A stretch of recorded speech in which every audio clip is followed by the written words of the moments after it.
story, Maiden Bright-Eye, from the Pink Fairy book.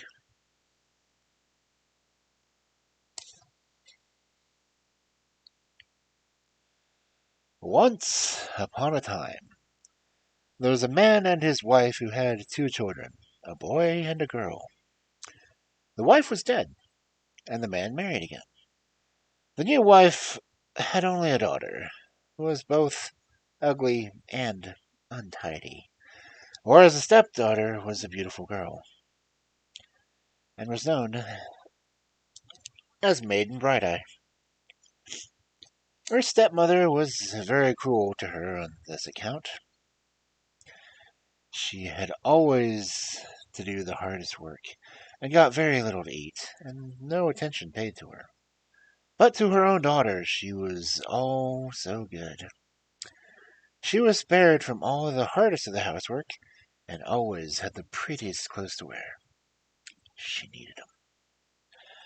Maiden Bright-Eye had also to watch the sheep, but of course it would never do to let her go idle and enjoy herself too much at this work, so she had to pull heather while she was out in the moors with them.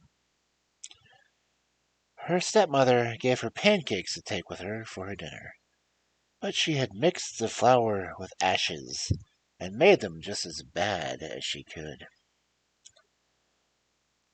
The little girl came out on the moor and began to pull heather on the side of the little mound. But next minute a little fellow with a red cap on his head popped up from the mound and said, "Who's pulling the roof off my house?" "Oh, it's me, just a poor little girl," she said. "My mother sent me out here and told me to pull heather. If you'll be good to me, I will only give you a little of my dinner." Well, the little fellow was quite willing, and she gave him the biggest share of her pancakes. They were not particularly good, but when one is hungry, anything tastes well.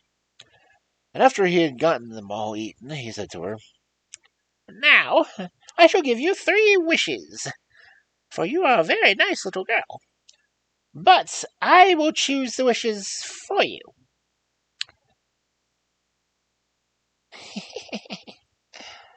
"You are beautiful, and much more beautiful than you shall be. Yes, and so lovely that there will be not your like in the world. The next wish shall be that every time you open your mouth, a gold coin shall fall out of it, and your voice shall be like the most beautiful music. The third wish shall be that you will be married to a young king, and become the queen of a country. At the same time I shall give you a cap, which you must carefully keep, for it can save you, if you ever are in danger of your life, if you just pull it on your head."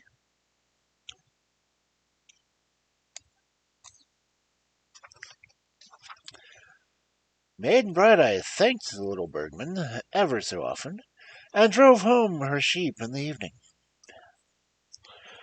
By that time she had grown so beautiful that her people could scarcely recognize her. Her stepmother asked her how it had come that she had grown so beautiful. She told her the whole story, for she always told the truth, that a little man had come out of the moor and had given her all this beauty. She did not tell, however, that she had given him a share of her dinner.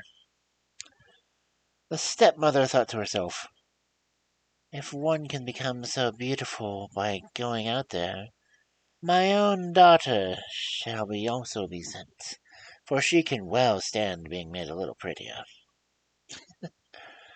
Next morning she baked for her the finest cakes, dressed her prettily to go out with the sheep, but she was afraid to go away without their having a stick to defend herself, if anything should come near her. She was not very much inclined for pulling the heather, and she never was in the habit of doing any work. But she was only a minute or so at it when up came the same little fellow with the red cap and said, "Who's that pulling on the roof of my house?" "What's it to you?" she said. "Well, if you give me a bit of your dinner, I won't do any mischief," he said.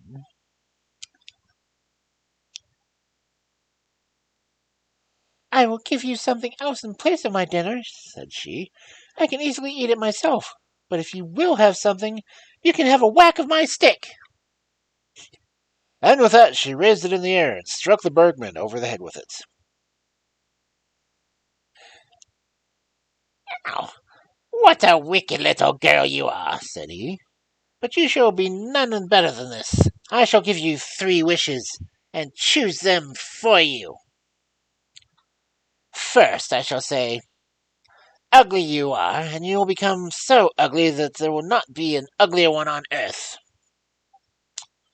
Next, I shall wish that every time you open your mouth, a big toad may fall out of it, and your voice will sound like the roaring of a bull.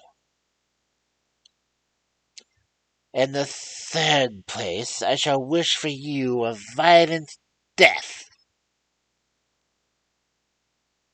Yikes.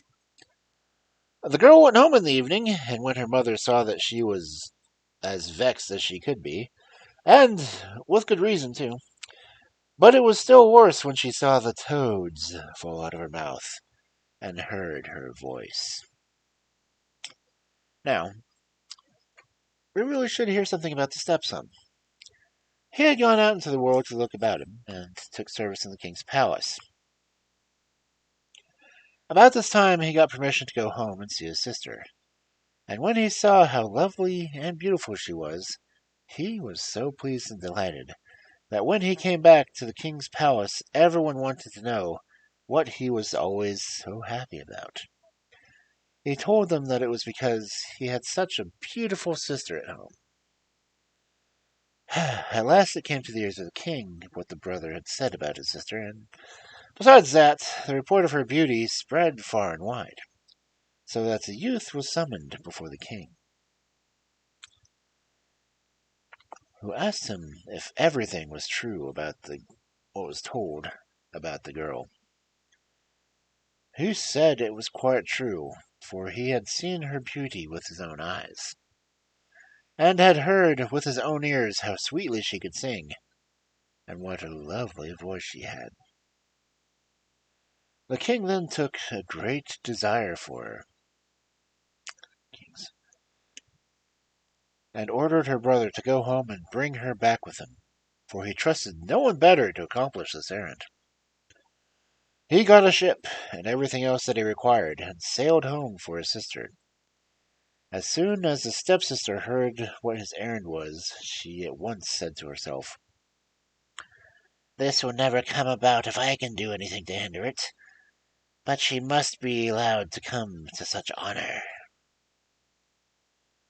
Then she got a dress made for her own daughter, like the finest robe for a queen, and she had a mask prepared, and put it upon her face, so that she looked quite pretty, and gave her strict orders to not take the thing off until the king had promised to wed her. The brother now set sail with his 2 sisters, for the stepmother pretended that the ugly one wanted to see the other a bit on her way. But when they were at sea, and Maiden Bright-Eye came up on deck, the sister did as her mother bade her. She gave her a push, and made her fall into the water. When the brother learned what had happened, he was greatly distressed, and he did not know what to do. Pull her in the water. He could not bring himself to tell the truth about what had happened, nor did he expect the king would believe it. In the long run, he decided to hold on this way, and let things go as they liked. Idiot. What he had expected happened. The king received his sister and wedded her at once, but repented it the first night. He could scarcely put down his foot in the morning for all the toads that were in his room. And when he saw her real face, he was so enraged at the brother, they had him thrown into a pit full of serpents. He was so angry, not merely because he had been deceived, but because he could not get rid of the ugly wretch that was now tied to him for life.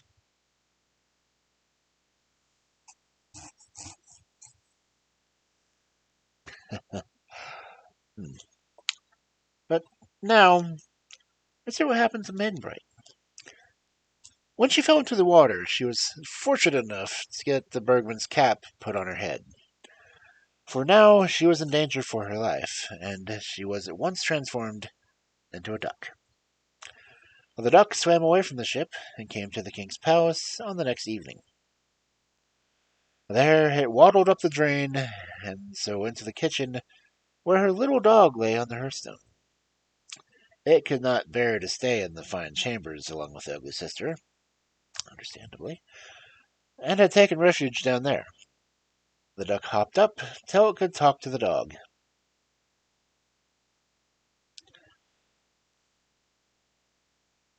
Good morning, It said. Thanks, Maiden Bright-Eye, said the dog. Where's my brother? He's in the serpent pit. Where's my wicked sister? She's with the noble king. Alas, alas, I am here this evening, and shall be for 2 evenings yet, and then I shall never come again.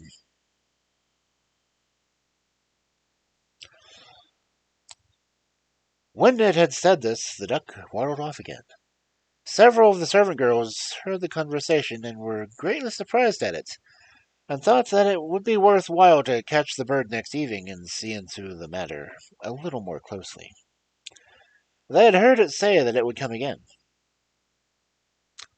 Next evening it appeared as it had said, and a great many were present to see it. It came waddling in by the drain and went up to the dog which was lying on the hearthstone. Good evening. Thanks, Maiden Bright-Eye, said the dog. Where's my brother? He's in the serpent pit. Where's my wicked sister? She's with the noble king.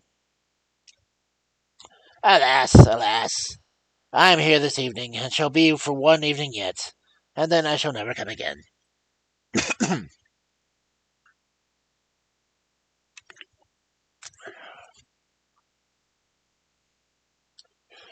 After this, it slipped out, and no one could get a hold of it. But the king's cook thought to himself, I shall see if I can get a hold of you tomorrow evening.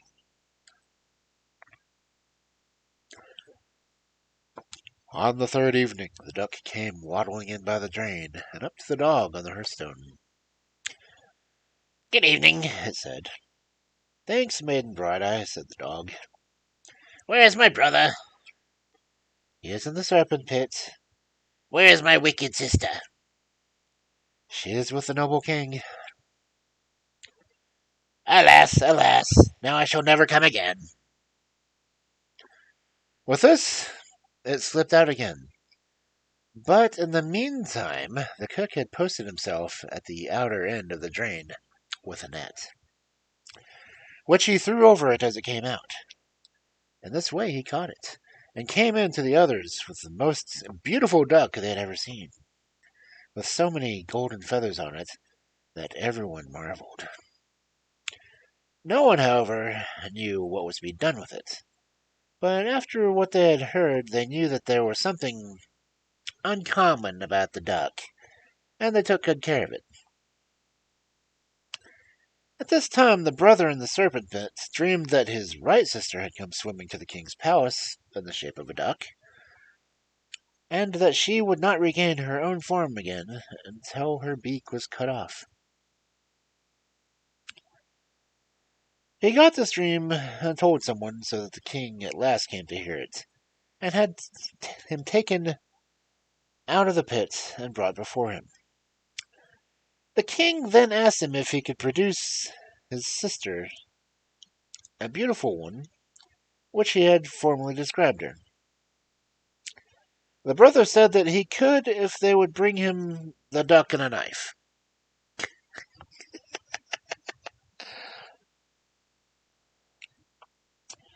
Both of them were brought to him, and he said, I wonder how you would look if I were to cut the point of your beak. With this, he cut a piece of the beak. And there came a voice which said, Oh, no, you cut my little finger.